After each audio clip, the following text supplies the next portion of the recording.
Hi hello എല്ലാവർക്കും ഏറ്റവും പുതിയ അപ്ഡേറ്റ്സ് പറയാൻ വേണ്ടി പോകുന്ന സുരേഷ് ഗോപിയുടെ കേരളത്തിൽ തന്നെ ഏറ്റവും വലിയ ബഡ്ജറ്റിൽ ഒരുപാട് പേർ കാത്ത ചിത്രമാണ് ഒറ്റക്കൊമ്പൻ എന്ന് പറയുന്ന ചിത്രം.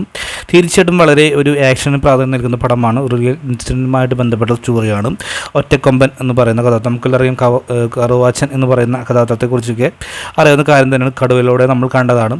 അപ്പോൾ തീർച്ചയായിട്ടും മനു പറഞ്ഞ ചിത്രമായിരുന്നു ഒറ്റക്കൊമ്പൻ എന്ന് പറയുന്ന ചിത്രം.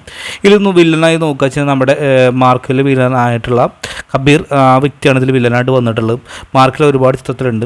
അപ്പോൾ ഇതിലൊരു പോലീസ് ഓഫീസറാണ്. സ്റ്റില്ലാണ് നമ്മൾ വീഡിയോ കൊടുത്തുള്ളത്. ഒരു ഇടി കൊണ്ട് ഉള്ള സീൻ തന്നെയായിരിക്കും. ഒരു പക്ഷേ സുരേഷ് ഗോപി ഇടി കൊണ്ടായിരിക്കുള്ള സീൻ തന്നെയാണ്. ഇപ്പോൾ ഇനി 4th ആൻഡ് 5th ആ ഷെഡ്യൂൾ മാത്രമേ ബാക്കിയുള്ളൂ. അതിലേക്ക് നമ്മുടെ സുരേഷ് ഗോപി ജൂൺ പകുതിയോട് കൂടി ജോയിൻ ചെയ്യുന്നതിൽ കേൾക്കപ്പെടുന്നുണ്ട്. 2025 ക്രിസ്മസ് റിലീസായിട്ടാണ് പ്ലാൻ ചെയ്യുന്നതാണ് കിട്ടിയ അപ്ഡേറ്റ് പ്രകാരം. എന്തായാലും വലിയൊരു ബഡ്ജറ്റിൽ വരുന്ന ചിത്രം തന്നെയാണ്. ഒരുപാട് പേർ കാത്തിരിക്കുന്നുണ്ട്. അപ്പോൾ ആരൊക്കെയാണ് വെയിറ്റിംഗ് കമൻറ്റ് ബോക്സിൽ പെടുത്തുക. ബൈ.